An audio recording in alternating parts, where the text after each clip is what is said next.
আচ্ছা দেখো, গতদিন লেকচার 8-এ আমাদের পুরোটা শেষ হয় নাই আসলে। লেকচার 8-এ আমরা পড়তেছিলাম হচ্ছে ব্লেন্ডেড সিমেন্ট, এবং আমরা কয়েকটা এসসিএম এর কথা বলেছিলাম। তার মধ্যে আমরা ক্লাস ফ্লাই অ্যাশটা শেষ করেছিলাম। তো ফ্লাই অ্যাশের মনে হয় তোমাদের লাস্টের স্লাইডটা দেখানো বাকি ছিল। আজকে আমরা বাকিগুলো পড়ে ফেলবো, স্ল্যাগ এবং সিলিকা ফিউম, অর্থাৎ অর্ডিনারি পোর্টল্যান্ড সিমেন্টের সাথে কিভাবে স্ল্যাগ এবং সিলিকা ফিউম ওয়ার্ক করে, তাদের সুবিধা অসুবিধাগুলো একটু দেখবো, তাদের সোর্সগুলো দেখবো, তারা কিভাবে আমাদের কনক্রিটের পারফরমেন্সকে ইমপ্রুভ করে ব্লেন্ডেড সিমেন্ট হয়ে। তো সেই জিনিসগুলো দেখবো। তো আমাদের জাস্ট একটু দেখো যে এখানে ক্লাস সি এবং ক্লাস এফ এর মধ্যে একটা পার্থক্য ছিল, এই পর্যন্ত আমি পড়াইছিলাম তোমাদেরকে। তো ক্লাস সি ফ্লাই অ্যাশে তোমার ক্যালসিয়াম অক্সাইড যদি 30%-এর উপরে থাকে, ক্লাস সি ফ্লাই অ্যাশে সাধারণত হচ্ছে তোমার 20%-এর উপরে চলে গেলেই ক্যালসিয়াম অক্সাইডের পরিমাণ, সেটাকে আমরা বলি হচ্ছে ক্লাস সি ফ্লাই অ্যাশ। তো ক্লাস সি ফ্লাই অ্যাশ যদি 30%-এর উপরে থাকে, তাহলে সেটা অনেকটা হাইড্রোলিক সিমেন্টের মতো বিহেভ করে। হাইড্রোলিক সিমেন্টের মতো বিহেভ করে মানে সেখানে কিছুটা হাইড্রেশন রিয়াকশনও হয়, অর্থাৎ সিমেন্টে যেমন তোমার হাইড্রেশন রিয়াকশন হয়, এখানেও কিছুটা, অর্থাৎ ফ্লাই অ্যাশও কিছুটা হাইড্রেশন রিয়াকশন করতে পারে যদি ক্যালসিয়াম অক্সাইডের পরিমাণ 30%-এর উপরে থাকে। আর পোজোল্যানিক অ্যাকশনটাও পার্শিয়ালি হবে, যার কারণে ক্লাস সি ফ্লাই অ্যাশটা তোমার কিছুটা আর্লি স্ট্রেন্থ গেইন করতে পারে, কারণ সে কিছুটা হাইড্রেশন রিয়াকশন করে এবং হাইড্রেশন রিয়াকশনটা কিছুটা ফাস্ট রেটে করে, যার কারণে তার আর্লি স্ট্রেন্থের তেমন একটা ফল হয় না, যেমনটা তোমার ক্লাস এফ এ হয়েছিল। তো এখানে প্রবলেম হচ্ছে, যেহেতু ক্লাস সি ফ্লাই অ্যাশে তোমার একটা প্রবলেম, এটা হাই সালফেট কন্ডিশনে ইউজ করা যায় না, আর ক্লাস এফ যেটা, সেটা হাই সালফেট কন্ডিশনে ইউজ করা যায়। তো একটু মাইক্রোস্কোপিক ভিউটা দেখো। আমাদের সিমেন্টের শেপটা ছিল অ্যাঙ্গুলার, আর আমাদের ফ্লাই অ্যাশের শেপটা হচ্ছে এরকম স্ফেরিক্যাল, এবং ফ্লাই অ্যাশের সাইজটা সাধারণত সিমেন্টের থেকেও ফাইন হয়ে থাকে, কখনো কখনো অর্ডিনারি পোর্টল্যান্ড সিমেন্টের সাইজের সমানও হয়ে থাকে। এর সাইজ এবং এই শেপের কারণেই সে অর্ডিনারি পোর্টল্যান্ড সিমেন্টের সাথে খুব ভালো মতো ওয়ার্ক করে, এন্ড ফাইনালি তোমার কনক্রিটের পারফরমেন্স ইমপ্রুভ করে। তো আমরা এখানে আসলে কিছু সুবিধা অসুবিধা পড়েছিলাম ফ্লাই অ্যাশের গত ক্লাসে। তো তোমাদের বলেছিলাম যে আজকের লেকচারটাও এটার কন্টিনিউয়েশন হবে। তবে আজকের লেকচারটা আমি শুরু করি।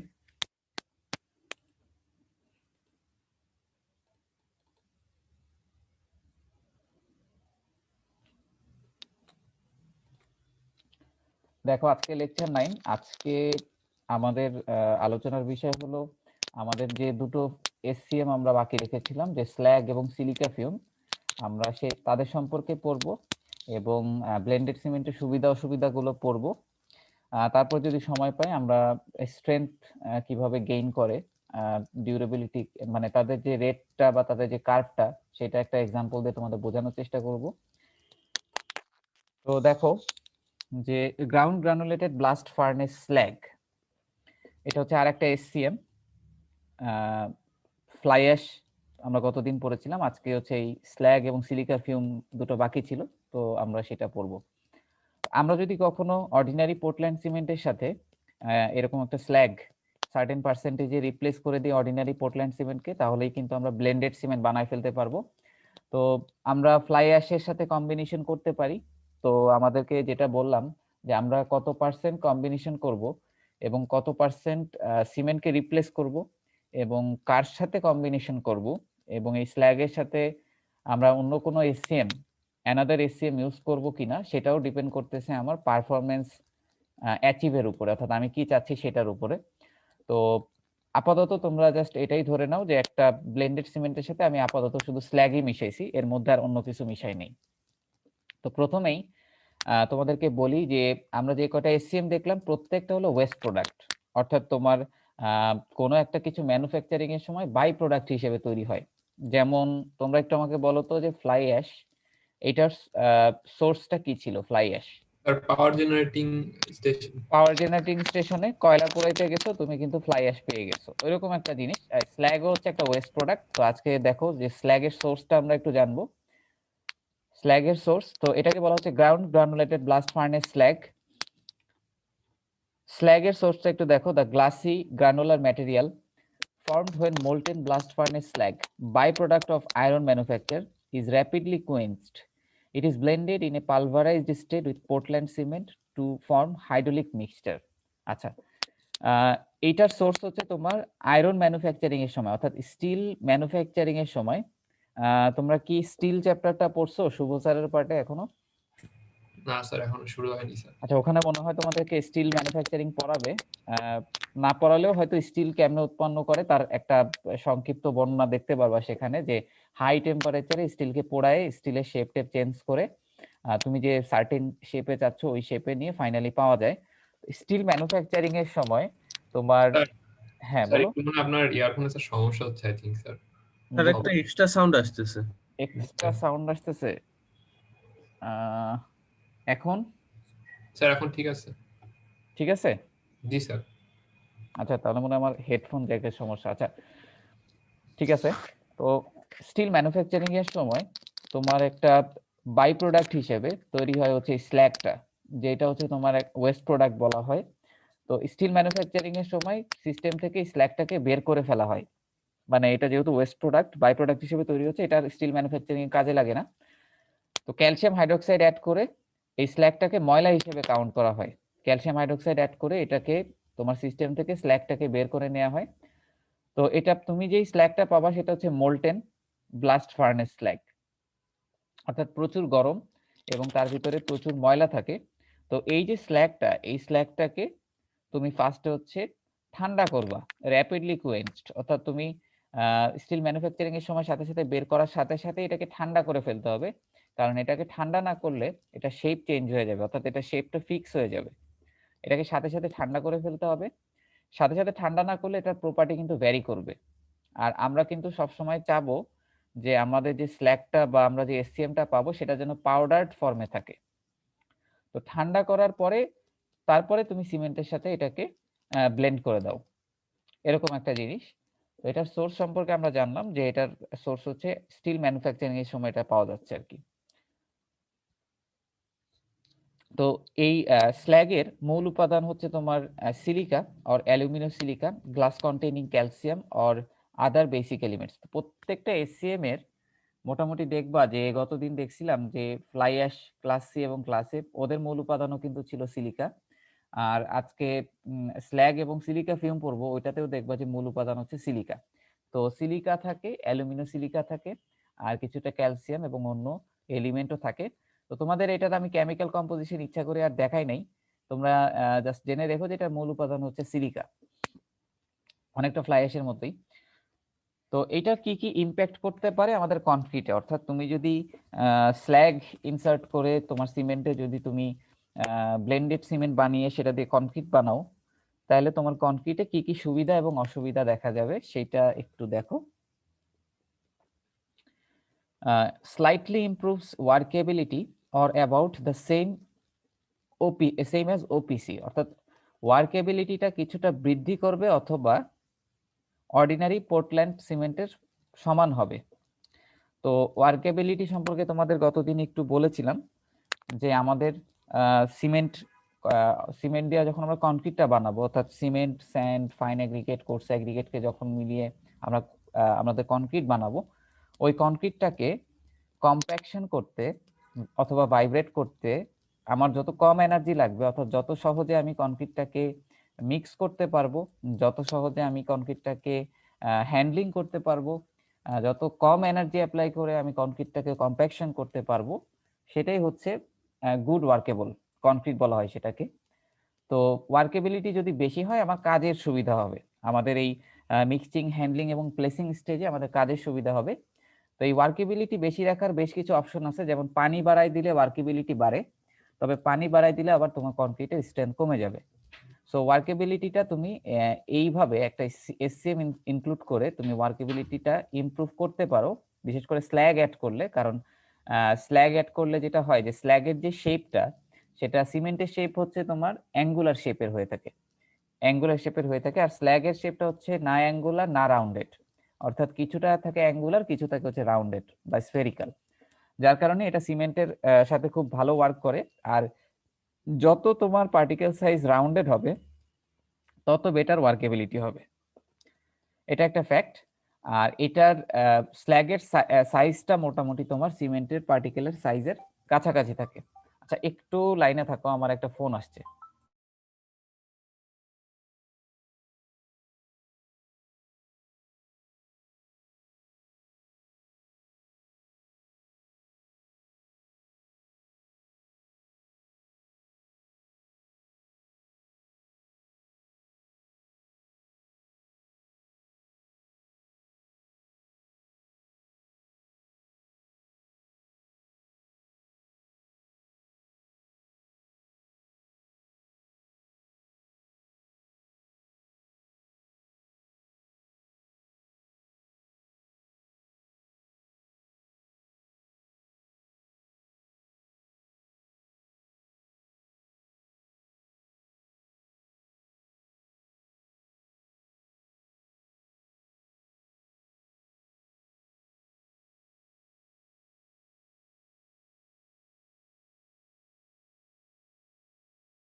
ওয়েট কর একটু।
হ্যালো, তোমরা কি শুনতেছো? জি স্যার।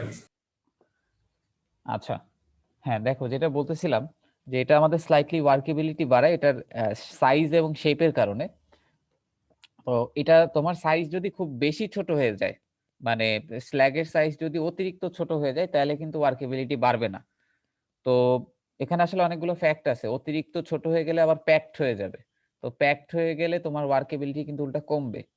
তো এখানে শেপটা মোটামুটি রাউন্ডেড হলে এবং সাইজটা যদি অতিরিক্ত ছোট না হয়, তাহলে ওয়ার্কেবিলিটি বাড়ে। তো এই জন্য বলা হচ্ছে যে স্লাইটলি ইমপ্রুভ করতেও পারে ওয়ার্কেবিলিটি, না হলে এটা তোমার ওয়ার্কেবিলিটি ওপিসি সমান হতে পারে। তো এটা বলা যাচ্ছে না। এরপরেরটা দেখো যে সেট টাইম ইজ ডিলেড। এটা একটা অসুবিধা যে তোমার সেটিং টাইমটা কিছুটা ডিলে করবে। তুমি যদি সার্টেন অ্যামাউন্টে সিমেন্টকে রিপ্লেস করে দাও স্ল্যাগ দিয়ে, তো স্ল্যাগের ক্ষেত্রে দেখা যায় যে স্ল্যাগটা কিন্তু তোমার অনেকটা ক্লাস এফ ফ্লাই অ্যাশের মতো, অর্থাৎ সে কিন্তু খুব একটা অ্যাক্টিভ হয় না প্রথমে কিন্তু বেশ ইনার্ট অবস্থায় থাকে। মেইনলি এই স্ল্যাগটা হচ্ছে পোজোল্যানিক অ্যাকশন করে, পোজোল্যানিক রিঅ্যাকশনটাই করবে। আর তোমরা যেটা দেখলা যে ক্লাস সি ফ্লাই অ্যাশ যদি 30% উপরে থাকে তাহলে সে হাইড্রোলিক বিহেভিয়ার শো করে, যেটা আসলে খুব একটা পাওয়া যায় না। তো সাধারণত তুমি যে এসসিএমই নিবা ওগুলো আসলে হাইড্রোলিক অ্যাকশন করেই না বললেই চলে, ওগুলো তোমার মেইনলি পোজোল্যানিক অ্যাকশনটাই করে এবং তারা মানে প্রথম দিকে খুবই ইনার্ট থাকে, যার কারণে তোমার আর্লি স্ট্রেন্থ ড্রপ করে, তারপর সেটিং টাইম ডিলে করে।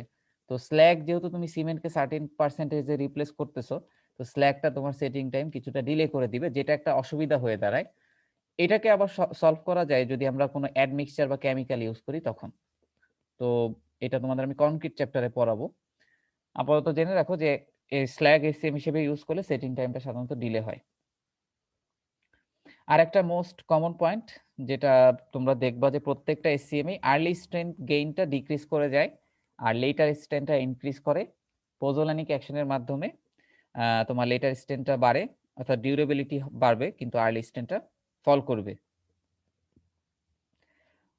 প্রত্যেকটা এসসিএম এর একটা কমন পয়েন্ট এটা যে এটা সালফেট বা ক্লোরাইডের যে তোমার অ্যাটাক হবে সেগুলো থেকে তোমাকে রেজিস্ট করবে। তো শুধুমাত্র ক্লাস সি ফ্লাই অ্যাশটা তুমি হাই সালফেট কন্ডিশনে ইউজ করতে পারবা না। বাকি যে এসসিএম গুলো আছে সেগুলো দেখবা যে সল্ট অ্যাটাকে সেটা ভালো। আচ্ছা, রিডিউসেস হিট অফ হাইড্রেশন। তুমি যদি সার্টেন অ্যামাউন্টে সিমেন্টের মধ্যে এটা ইনসার্ট করো তাহলে কিছুটা হিট অফ হাইড্রেশন কমবে। এটা কেন কমবে আমাকে একটু বুঝাইতে পারবা? Reduces heat of hydration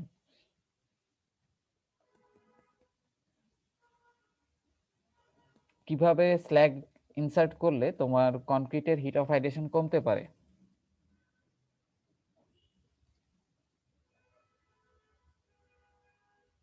hello, G sir, শুনতেছি। হ্যাঁ, কি মনে হচ্ছে তোমাদের? ইজি অ্যান্সার একদম। কেউ কি বলতে পারবা? স্যার হ্যাঁ। সিপিএস এর সাথে স্যার রিঅ্যাকশন করতে দেরি করবে বা এরকম? দেখো, এখানে তোমার হাইড্রেশন হিটটা কম জেনারেট করার কারণ হচ্ছে সিমেন্টের পরিমাণই তো তুমি রিপ্লেস করছো, সিমেন্টের পরিমাণই তো কমাই দিছো।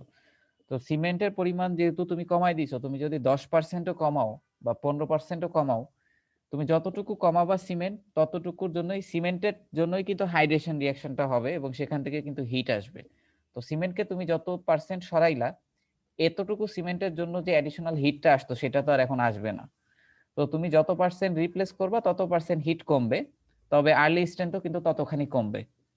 তো এখানে কিন্তু ব্যাপার আছে। তো এই সুবিধাটা তুমি পাবা যে তুমি যদি সার্টেন পার্সেন্টেজে রিপ্লেস করো, রিপ্লেসমেন্ট হিসেবে যদি এসসিএম ইউজ করো তাহলে কিছুটা হিট রিডিউস করবে। তো এটা আরেকটা সমাধান আর কি, আরেকটা অ্যাডভান্টেজেস।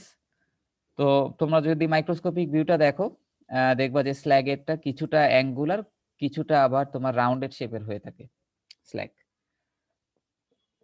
তো এই ছিল slug.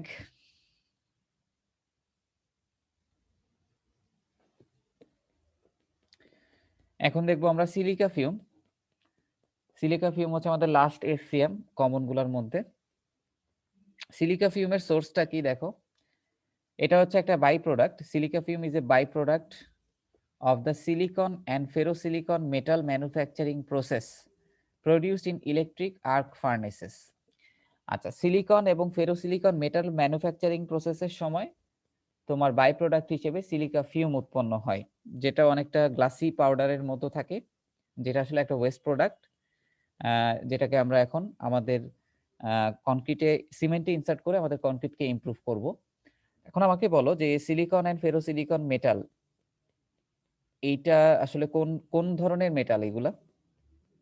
Silicon and ferrosilicon metal মানে একটা এক্সাম্পল দাও।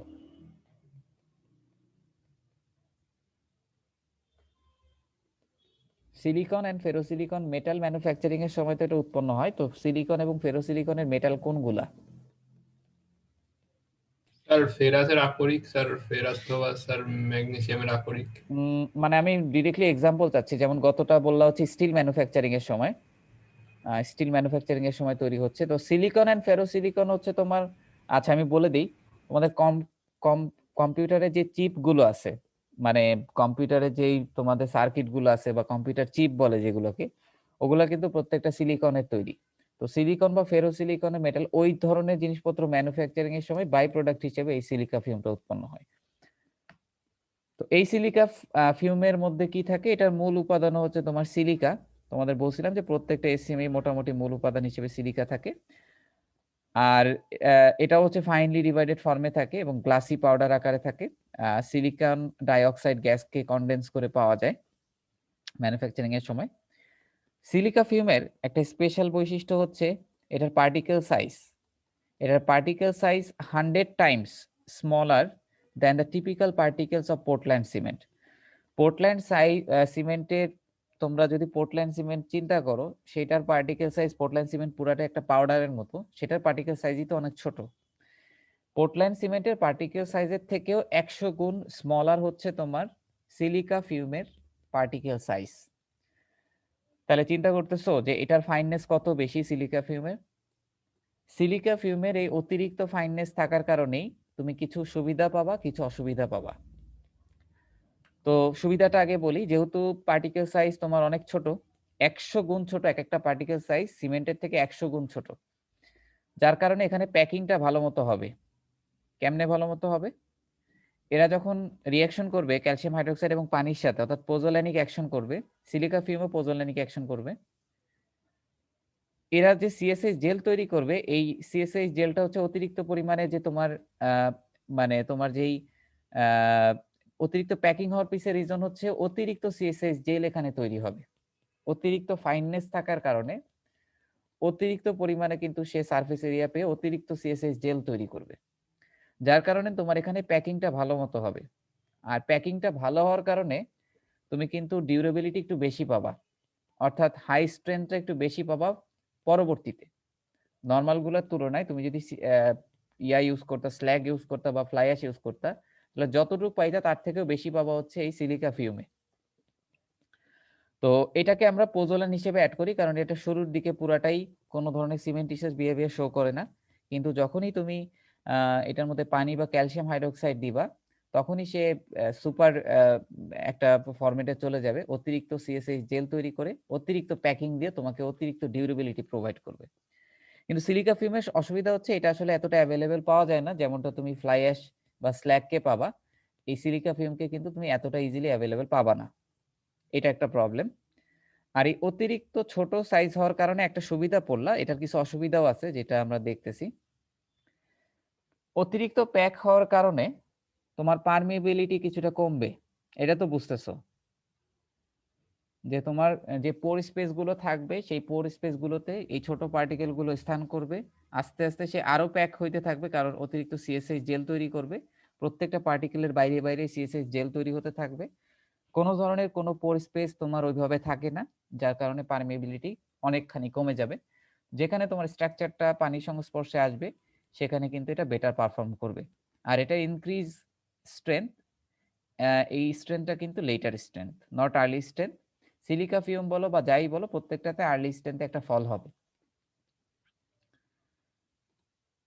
ইট decreases the workability of the mixture, এটা তোমার মিক্সচারের ওয়ার্কেবিলিটিকে কমিয়ে দিবে, এটা হচ্ছে একটা অসুবিধা। যেটা বলতেছিলাম যে পার্টিকেল সাইজ যদি অতিরিক্ত ছোট হয়, অতিরিক্ত ছোট হলে অতিরিক্ত প্যাকিং এর কারণে তোমার এই ওয়ার্কেবিলিটিটা ফল করবে। অর্থাৎ এটাকে তুমি যখন প্লেস করবা বা এটাকে যখন তুমি মিক্স করবা, তখন তোমার এটাকে তুমি নর্মাল সিমেন্টে যে পরিমাণ পানি দিতা, ওই পরিমাণ পানি যদি এটাতে অ্যাড করো, তাহলে ওয়ার্কেবিলিটিতে তুমি কিন্তু ওয়ার্কেবিলিটি পাবা না। অর্থাৎ এটাকে তোমার অনেক এনার্জি অ্যাপ্লাই করতে হবে কম্প্যাক্ট করার জন্য, ভাইব্রেট করার জন্য, এটা একটা সমস্যা, হ্যান্ডলিং এর সময় সমস্যা। আবার তুমি যদি ওয়ার্কেবিলিটি বাড়ানোর জন্য অ্যাডিশনালি ওয়াটার অ্যাড করো, তাহলে কিন্তু তোমার এমনি আর্লি স্ট্রেংথ কম, স্ট্রেংথ দেখা যাবে আরো কমে গেছে। তো তো এইটা হচ্ছে সিলিকা ফিল্মের সব থেকে বড় অসুবিধা। অতিরিক্ত প্যাকিং আমাদের জন্য মনে হচ্ছিল ভালো, বাট অতিরিক্ত প্যাকিং হলে তোমার এই ওয়ার্কেবিলিটির ফল হবে, এটা হচ্ছে অসুবিধা। তো সিলিকা ফিল্মের যদি ছবি দেখো, পার্টিকেল শেপ দেখো অনেক ছোট, এবং এটা বেশ জুম করা একটা ইমেজ। তো এটার পার্টিকেল সাইজগুলো যদি খেয়াল করো অনেক অনেক ছোট, দেখা যাবে যে একটা পার্টিকেল সিমেন্টের তার থেকে দেখা যাচ্ছে অনেক বেশি ছোট।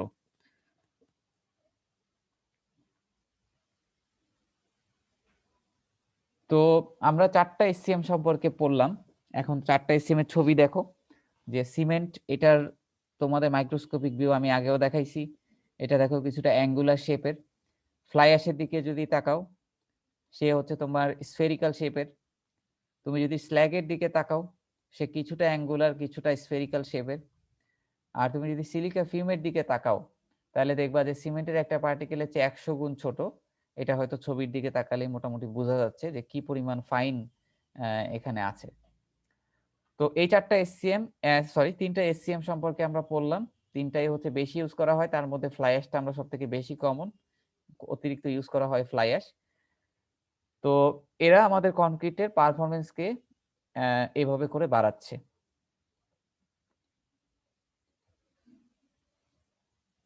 তো আজকের লাস্ট স্লাইড মনে হয় এটা, আর দেখি বাকিটা সময় পাই কিনা। এখন তোমরা আমাকে উত্তর করবা যে ব্লেন্ডেড সিমেন্টের, এই যে আমরা ব্লেন্ডেড সিমেন্ট পড়লাম গত ক্লাস থেকে, এই ব্লেন্ডেড সিমেন্টের কিছু সুবিধা বলবা,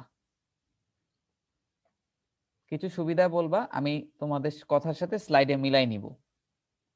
এখন তোমরা বলো ব্লেন্ডেড সিমেন্টের সুবিধাগুলো কি কি হইতে পারে। স্যার ওয়ার্কেবিলিটি বেশি, স্যার ইকোনমিক, স্যার। ওয়ার্কেবিলিটি বেশি এটা কিন্তু সব সময় হইলো না। মানে যেমন ধরো আমরা সিলিকা ফিউমেই দেখলাম যে ওয়ার্কেবিলিটি ড্রপ করছে। তো তুমি যদি ওয়ার্কেবিলিটির কথা লিখতে চাও, তাহলে তোমাকে উল্লেখ করে দিতে হবে যে এক্সেপ্ট সিলিকা ফিউম, ঠিক আছে?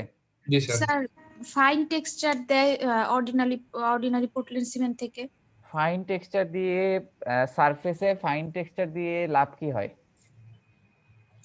ফাইন টেক্সচার এটা কি অ্যাডভান্টেজ হবে?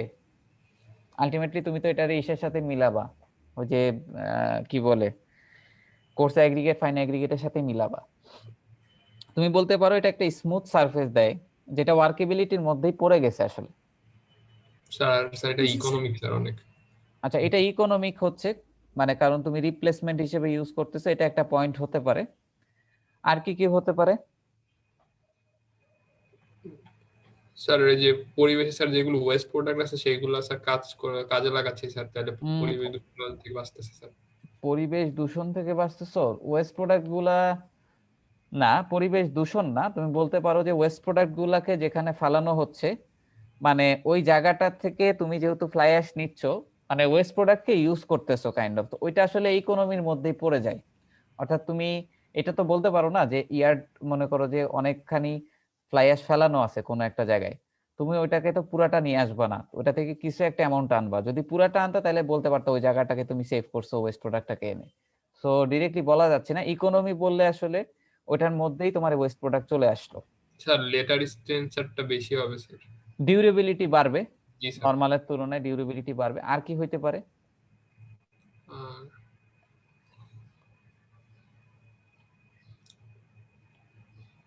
পারমিয়েবিলিটি কমবে, পারমিয়েবিলিটি কমবে।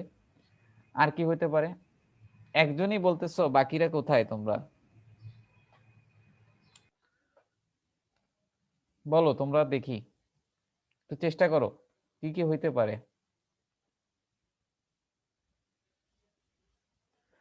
হিট অফ হাইড্রেশন কমবে রিপ্লেসমেন্ট করার কারণে। আর কি কি হতে পারে?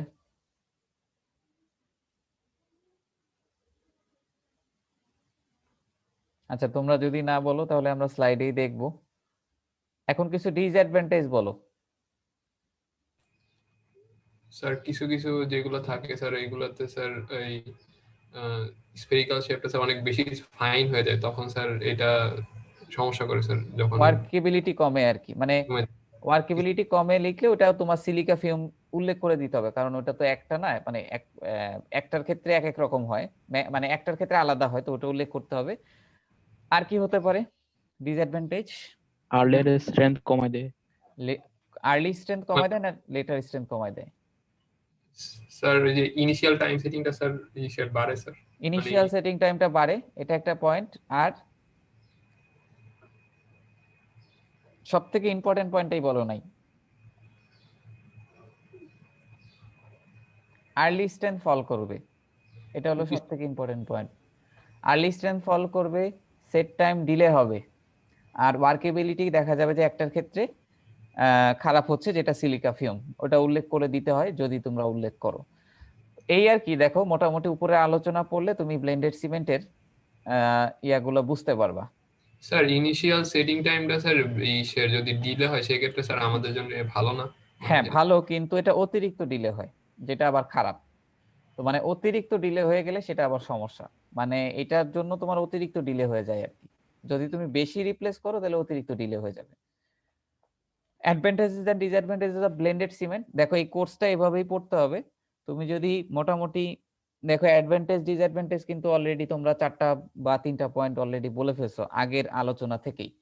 তো তোমরা যদি এইভাবে পড়ো তাহলে তোমাদের কোর্সটা পড়ে মজা পাবা, কিন্তু তোমরা যদি রিয়েলাইজ না করো তাহলে এই অ্যাডভান্টেজ ডিসঅ্যাডভান্টেজ স্লাইড দেখে দেখে এভাবে পড়ে আসলে ওইভাবে মনেও থাকবে না, আর তোমরা লাস্টে ব্লেম করবা যে এটা মুখস্থ একটা কোর্স। তো দেখো তোমরা যে কথাগুলো বললা বা আমি যে আলোচনাগুলো করলাম এখন আমি সেগুলাই হচ্ছে এখানে তুলে দিছি। এটা ফাইনার দেন ওপিসি, অতিরিক্ত কিছু ক্ষেত্রে অতিরিক্ত হয় ফাইনার, আবার কিছু ক্ষেত্রে ওপিসির সমপরিমাণ হয়।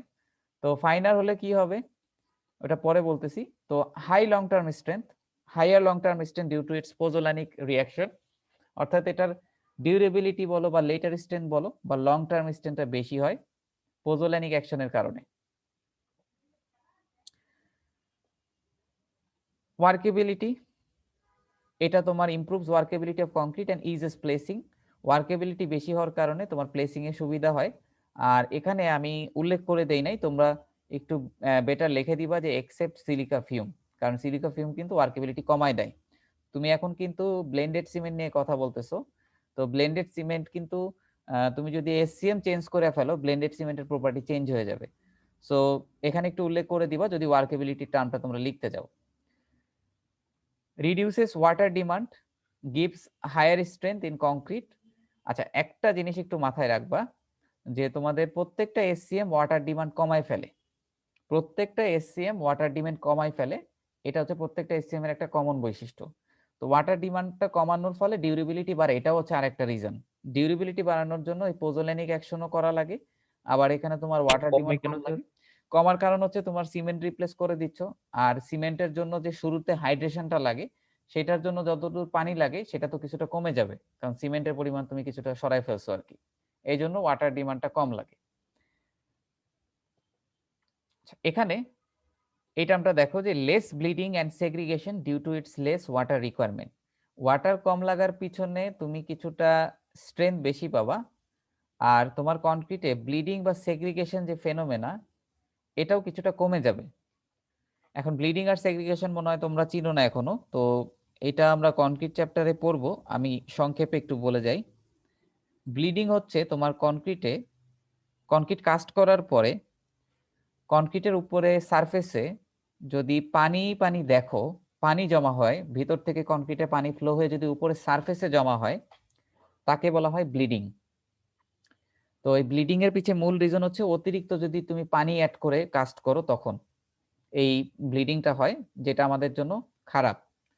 আর সেগ্রিগেশন হচ্ছে তোমার কনক্রিট থেকে যদি কোর্স অ্যাগ্রিগেট খুলে আসে, কনক্রিট থেকে যদি কোর্স অ্যাগ্রিগেট বা কনক্রিটের যে পার্টিকেল গুলো আছে সেগুলো যদি সেপারেশন হওয়ার চেষ্টা করে সেটা হচ্ছে সেগ্রিগেশন। তো লেস ওয়াটার ইউজ করলে এই দুইটা ফেনোমেনা ঘটার চান্স কমে যায়।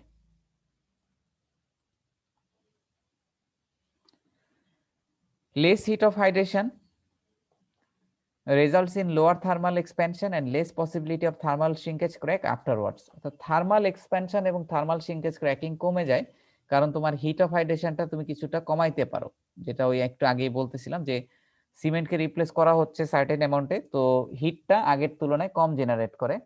আর পোজোল্যানিক অ্যাকশনে যে হিট জেনারেশন হয় সেটা কিন্তু খুবই কম, মানে খুবই নেগলিজিবল অ্যামাউন্টে ধরা হয়। তো তোমাদের হাইড্রেশনের কার্ভটা দেখাইছিলাম যে মোটামুটি একদিন পরে কিন্তু আর জিনিসটা স্টেডি স্টেটে চলে যায়। তো এক্ষেত্রে আর হিটে তোমার প্রবলেম হয় না। এক নম্বর কথা হচ্ছে তুমি সিমেন্ট সরাই ফেলছো, তার মানে আগে যতদূর হিট জেনারেট করতে এখন তার তুলনায় কম হিট জেনারেট করবে। তো হিট অফ হাইড্রেশনটা যদি কমে যায় তাহলে এই দুটার পসিবিলিটিও কিন্তু কমে যাবে, থার্মাল এক্সপেনশন বা থার্মাল শ্রিঙ্কেজ বা ক্র্যাকিং এর। আর প্রত্যেকটা এসসিএম একটা কমন পয়েন্ট যে এটা higher resistance to chemical attack, অর্থাৎ যেখানে তোমার সালফেট বা তোমার ক্লোরাইড আছে সেখানে সেই অ্যাটাক থেকে তোমাকে মোটামুটি সেভ করতে পারবে। এখানে ব্র্যাকেটে একটু লিখে দিও যে except class C fly ash. Class C fly অ্যাশটা কিন্তু হাই সালফেট কন্ডিশনে ইউজ করা যায় না। তো যেমন ওয়ার্কেবিলিটি টার্মে একটা অন্য কিছু আছে, আবার এখানে তোমাদের কেমিক্যাল অ্যাটাকের এখানে পয়েন্টে অন্য একটা এক্সেপশন আছে। তো এক্সেপশন গুলো ব্র্যাকেটে লিখে দিবা। Lower permeability results in dense and durable concrete. পানি পাস না করতে পারলে, তোমার যদি পানির কন্ট্যাক্টে তোমার স্ট্রাকচার থাকে তাহলে সেটা কোনো সমস্যা হবে না। এমনকি তোমার লোয়ার পারমিয়েবিলিটির কারণে এটা ডেন্স এবং ডিউরেবল কংক্রিট তোমাকে রেজাল্ট করবে। লাস্টের পয়েন্টটা দেখো যে এটা হচ্ছে তোমার reduces green house gas emission. এটা কিভাবে করে বলো তো? গ্রিন হাউস গ্যাসকে কেমনে কমায় এসসিএম বা ব্লেন্ডেড সিমেন্ট ইউজ করলে?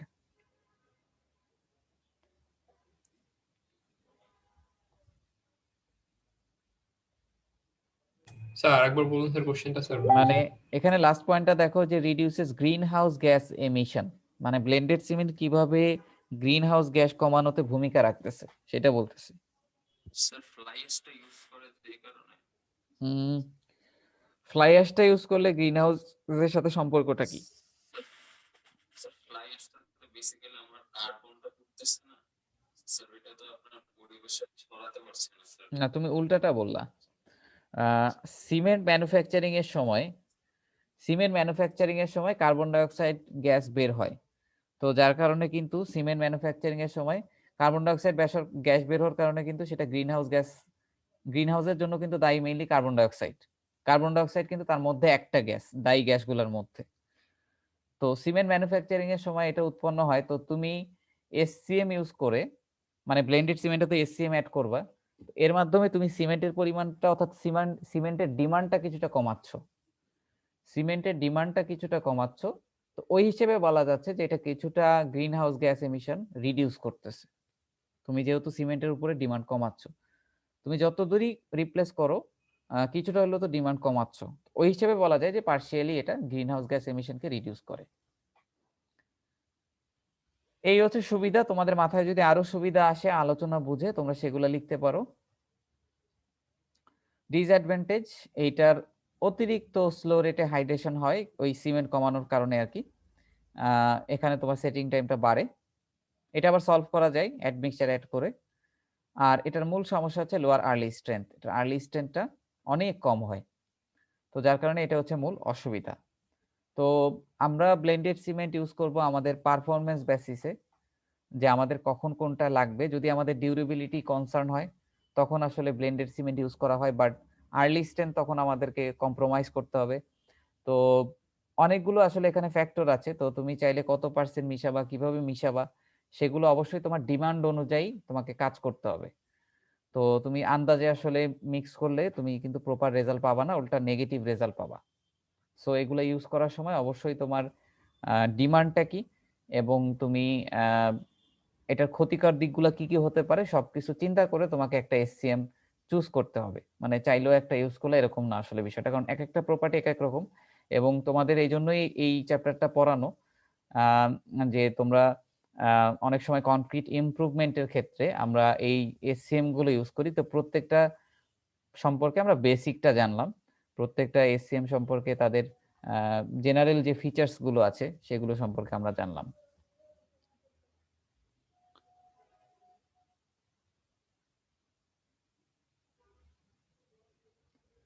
আচ্ছা, তো এটার high long term strength gaining রেটের পিছে কারণটা কি? এটা অলরেডি তোমাদেরকে আমি আলোচনায় বলছি। দেখো যে তুমি যেই এসসিএমটা ইউজ করো না কেন, এটা তোমাকে আর্লি স্ট্রেন্থটাকে কিছুটা কমাই দিবে। যেমন দেখো fly ash normally results in lower early strength but it continues to combine with free lime. Pozzolanic অ্যাকশনটা কন্টিনিউ করার কারণে এটার আস্তে আস্তে increasing compressive strength over time, আস্তে আস্তে স্ট্রেংথটা বাড়তে থাকে। তো এটার high long term strength gaining এর পিছে রিজন হচ্ছে এইটা, properly designed concrete mixtures containing fly ash can exhibit higher ultimate compressive strength than Portland cement mixture। অর্থাৎ তুমি যদি ডিউরেবিলিটির কথা চিন্তা করো বা লেটার স্ট্রেংথের কথা চিন্তা করো, সেটা কিন্তু নর্মাল সিমেন্টের সাথে তুমি মিশালে যেটা পেতা, এই ধরনের এসসিএম বা ফ্লাই অ্যাশ যদি ইউজ করো তাহলে সেক্ষেত্রে তুমি হাইয়ার কম্প্রেসিভ স্ট্রেংথ পাবা প্রপারলি যদি তুমি ডিজাইন করো, অর্থাৎ ডিউরেবিলিটি বাড়ে আলটিমেটলি পোজোল্যানিক অ্যাকশনের কারণে। Portland cement continues to hydrate and the rate of strength gain typically slows down after 28 days. Portland সিমেন্টের স্ট্রেংথ গেইনিং রেটটা 28 দিনের মধ্যে 28 দিন পর্যন্ত হয়, এবং তোমরা জানো যে 28 দিন পরে স্ট্রেংথ বাড়ে, তবে সেটা রেটটা খুব মানে স্লো ডাউন হয়ে যায়। অর্থাৎ আমরা 28 দিনটাকে অপটিমাম ধরি, এরপরে আসলে কতটুকু বাড়ে সেটা খুবই কম, যেটা আসলে আমরা মানে বাকিটা আস্তে আস্তে বাড়ে কিন্তু সেটাকে আর আমরা কাউন্ট করি না।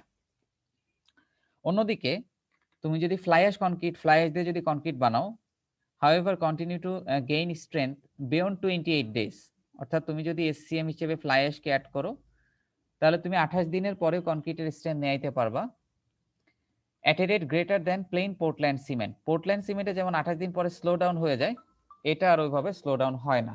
আচ্ছা একটু দাঁড়াও, আরেকটা ফোন আসছে।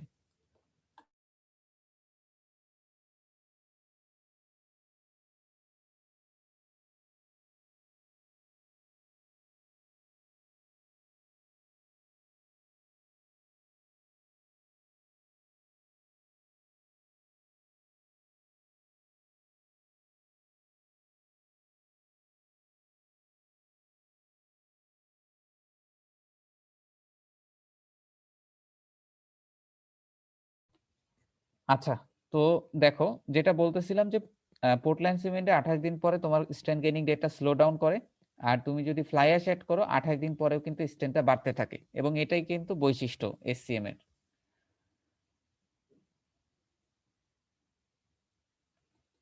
আচ্ছা, এখন একটা ইফেক্ট দেখো, this effect can be seen in the following figure. আমরা এরপরে একটা ছবি দেখবো, ছবিটা যদি তোমাদেরকে দেখা, এটা তোমরা একটু রিডিং পড়ে নিও যে using 28 days strength for comparison over time, plain Portland cement concrete generally gains about 30% additional strength, whereas Portland cement can gain 50 to 100% additional strength। আচ্ছা, এটা মনে হয় বুঝো না, আমি তোমাদেরকে ছবিটা দেখাই। তোমাদেরকে এখানে একটা জাস্ট স্টাডি তুলে ধরা হয়েছে যে আমরা যদি প্লেন সিমেন্ট কনক্রিটের সাথে ফ্লাই অ্যাশ কনক্রিটের পার্থক্যটা কি আসলে। তোমরা যদি একটু খেয়াল করো, এই গ্রাফে দুইটা কার্ভ আঁকা হয়েছে, এক্স অ্যাক্সিস বরাবর এইচ আর ওয়াই অ্যাক্সিস বরাবর হচ্ছে কম্প্রেসিভ স্ট্রেংথ। আচ্ছা, তো একটু খেয়াল, ফ্লাই অ্যাশ স্যার বোঝা যাচ্ছে না স্যার। বুঝি নাই স্যার ফ্লাই অ্যাশের স্যার লাইন কোনটা স্যার, এই কালার আচ্ছা দেখে? আচ্ছা আচ্ছা, হ্যাঁ আমি বলতেছি, আমি এটা মার্ক করতেছি। দেখো, একটা হচ্ছে তোমার ফ্লাই অ্যাশ কনক্রিট আর একটা হচ্ছে প্লেন সিমেন্ট কনক্রিট। তো তোমরা যেটা মানে সলিড কালো রং দেখতেছো সেটা হচ্ছে তোমাদের প্লেন সিমেন্ট কনক্রিট, আর আমি এখন যেটা রেড মার্ক দিয়ে আঁকবো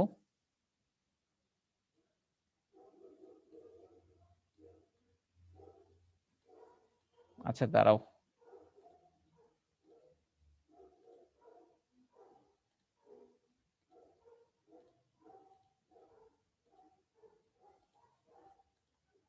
নিচের লাইনটা যেটা আমি ডট দিয়ে আঁকতেছি,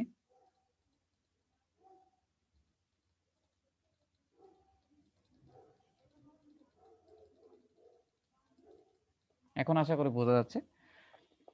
আচ্ছা, তোমরা তো এই কার্ভটা তো না বোঝার কিছু নাই। তোমরা যদি খেয়াল করো, তোমাকে দুইটা কনক্রিট বানানো হয়েছে, একটা সিমেন্ট পুরো 100% আর একটা হচ্ছে তোমার কিছু পরিমাণ ফ্লাই অ্যাশ অ্যাড করে বানানো হয়েছে।